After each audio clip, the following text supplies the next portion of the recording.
Ladies and gentlemen, welcome back to the 6 Card Highlight Reel. The NBA trade deadline has officially come to an end roughly about 24 hours ago, a little over 24 hours. So we're kind of just going to go over all the major trades that went down, starting off with our hometown team, the Toronto Raptors, acquiring Marc Gasol via trade and sending out Jonas Valanciunas, DeLon Wright, CJ Miles, and a second-round pick in 2024. Now, my initial thoughts about the trade is that it's definitely an upgrade. We unfortunately lost some depth on our team, but the buyout market is pretty hot, and I feel like we can fill up some of the roster spots. I think our current roster is standing at about 11 people. So they need to fill about 4 people or so. I don't know if they're going to get them from the G League or if they're going to get them from the buyout market, depending on who's available. I know that we need another playmaker because DeLon's right. I know we're going to need another playmaker because DeLon Wright's gone. Hopefully we can get someone like Tobias from the Clippers. They just released him. Or hopefully Jeremy Lin gets released because he'll be an amazing pickup for us. We do need some shooting. I know Wayne Ellington, Wes Matthews were on the market, but I believe as of right now, Wes Matthews is signing with the Pacers and Wayne Ellington is signing with the Pistons. So shooting is going to be a little bit hard to find, but hopefully we can get somebody. I know Marquise Morris is still out there, but he might sign with the Lakers. He might sign with the Celtics. I know Enes Kanter is about to be bought out by the Knicks, and I don't know if we'll be able to get him just because we don't really have that much playing time, and he's coming from a situation where he didn't get any playing time. And since we have Gasol and Ibaka at the 5, they're going to be switching back and forth on and off the bench. I don't know if he'll be willing to come. It is a contending team, so maybe not. I mean, maybe he might. Who knows? But back to the Marc Gasol trade. I feel like, yeah, it was definitely a big upgrade. That's like our version of Brook Lopez that Milwaukee has, and you can see how much success they've had with him in the lineup shooting those consistent threes. With JV and Ibaka, they weren't really good at the three-point line, Ibaka was struggling, so people weren't really, they're backing off of him, and he wasn't much of a threat. And JV, he's shooting about 30% this season, so people weren't really taking him serious from beyond the arc. Marc Gasol, if you go back and look at the game against us in Memphis, he had a really good game against us when they were like blowing us out by 17 at the beginning in the first half. He was shooting a bunch of threes, and he can always, he's a really good passer, so he can always do the assisting from the elbow. Really frees up more space for Kawhi Leonard, to drive in the paint, Kyle Lowry. And since Kyle Lowry's been up and down with his back injuries and not being a consistent second option, we need a guy like Marc Gasol in our lineup. Valanciunas was a big body to have, but Marc Gasol's more experienced. He's been in the deep playoff runs. I believe back in 2013, he went to the Western Conference Finals. Unfortunately, they got swept by the Spurs, but he has a lot of playoff experience under his belt and a lot of international championship experience as well. So he thrives under the big pressure. And I feel like he fits well with their team because, Kyle Lowry does a lot of pick and roll with Ibaka, and that's within the paint. So if he does that same thing with Gasol, he can definitely pop out to the 3 or maybe even, shoot in the paint. He can post up and get us a bucket when he needs to if we can't create offense outside the arc. And I feel like it release more pressure off of Lowry for him to kind of be himself or kind of acclimate himself back into the system and the rotation. Not as fast because he's kind of still injured and the back issue is still lingering. But yeah, I feel like he's gonna fit in seamlessly, to be honest with you. Do I think it's the best pickup out of all 3 teams that made a move in the East? No, I do not. But I feel like he will be, or I feel like the piece that the Raptors got will be the best to fit quickly into our system. Just like how Kawhi fit in without any issues, I feel like Marc Gasol will fit in the exact same way. The only issue is I don't know if they're going to continue to start Ibaka because he's been playing so well, and he's been on a tear the last 8 games. I believe the last 7 games he's been averaging a double-double. And he held his own against Joel Embiid until he got into foul trouble at the end. But Marc Gasol has definitely had Joel Embiid's number. The only big man I think that's given trouble for Marc Gasol over his NBA career is probably DeMarcus Cousins. I feel like he just bodies him and just goes and slams it on him in the paint. But DeMarcus, fortunately, isn't the same player as of right now. So fingers crossed if you make it to the NBA Finals, Marc Gasol can hold his own. But that's still a long way to go because, as you can see, the East is really packed, and the second round is going to be as deadly as it has been in the last, I don't know how many years. Because the last 4 years has been Cleveland and nobody else, because no one really had a good team when LeBron was in the East.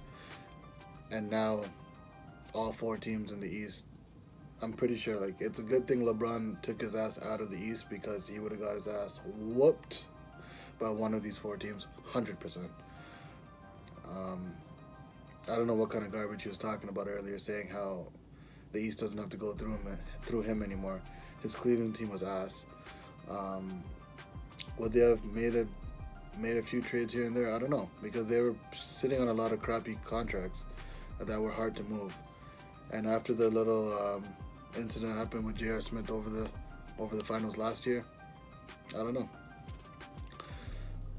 I definitely know that our big 3 right now compared to what it was last season is a whole lot better, with Kyle Lowry, Kawhi Leonard, and Marc Gasol. You can even say it's a big 4 with Ibaka.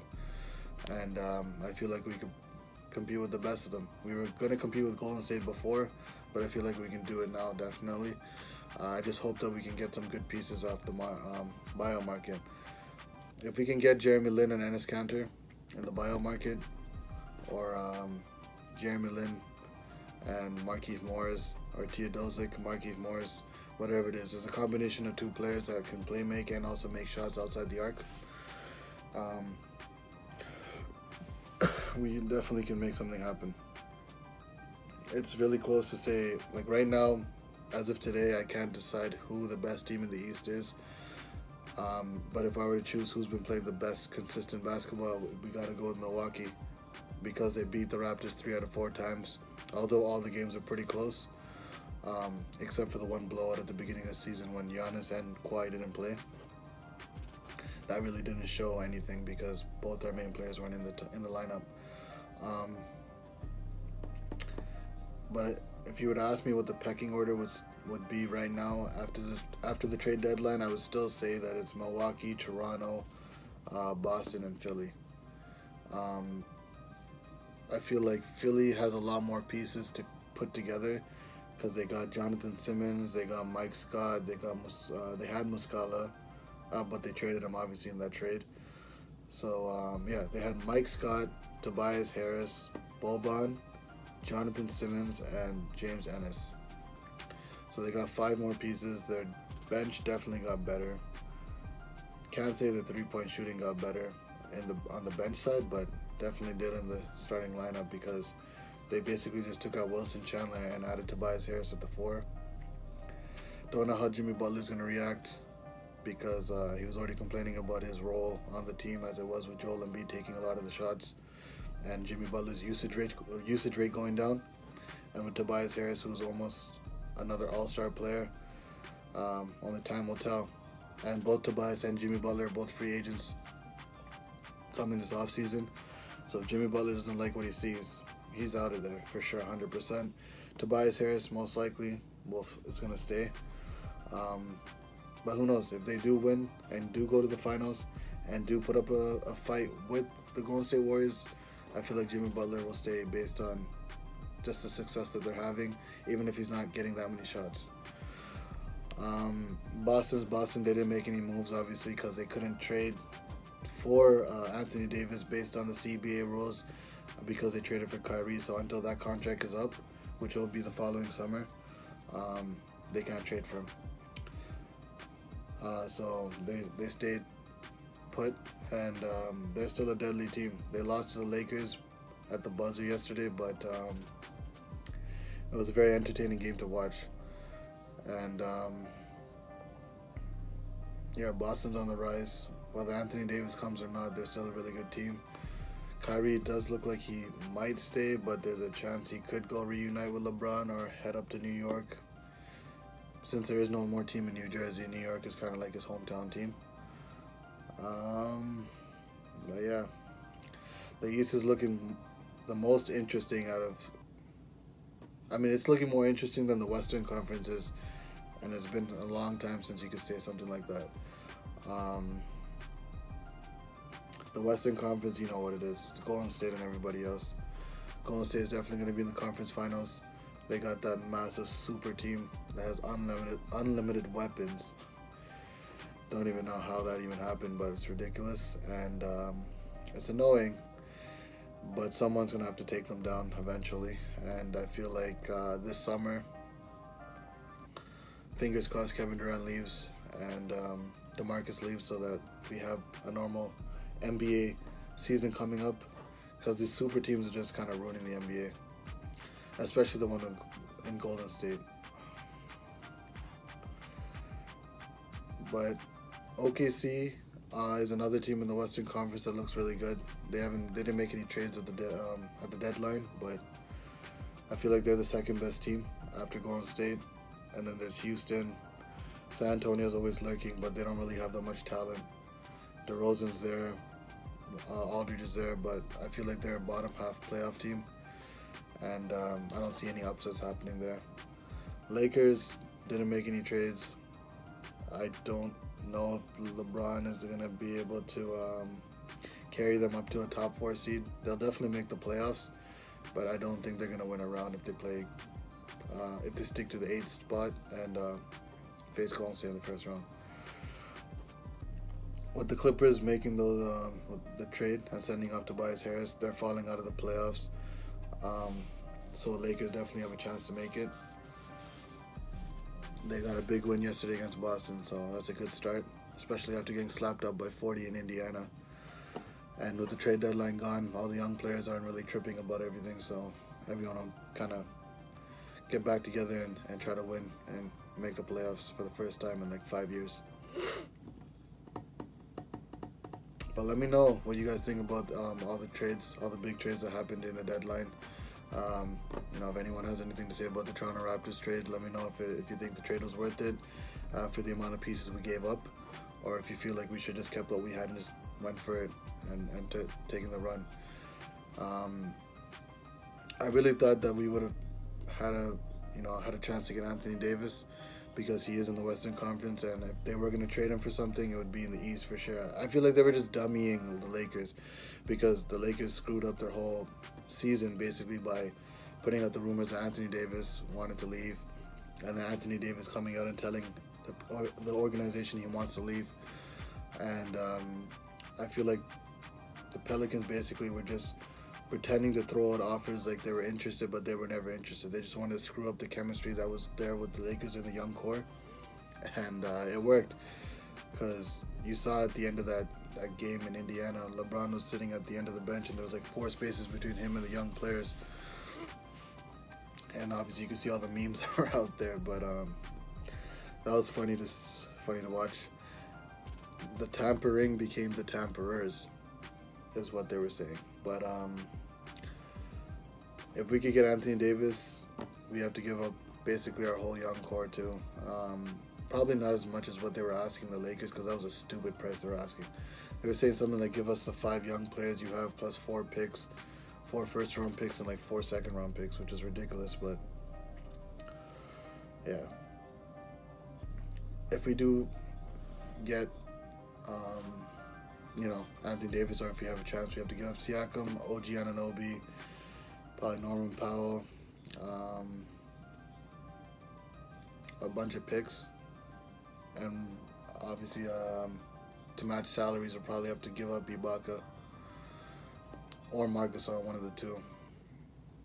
But yeah, I really thought we could make a run for Drew Holiday. I think that would have been an amazing person to connect with, you know, to put in the backcourt with Kyle Lowry, especially because he's a hound on the defensive end.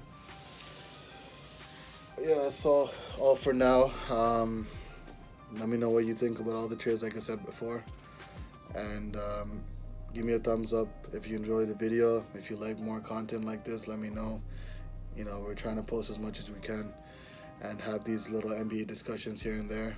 And yeah, if you're a fan of the Raptors, subscribe to the channel, leave a like on the video, check out my other videos, and yeah, that's gonna do it. So take care, till next time, peace.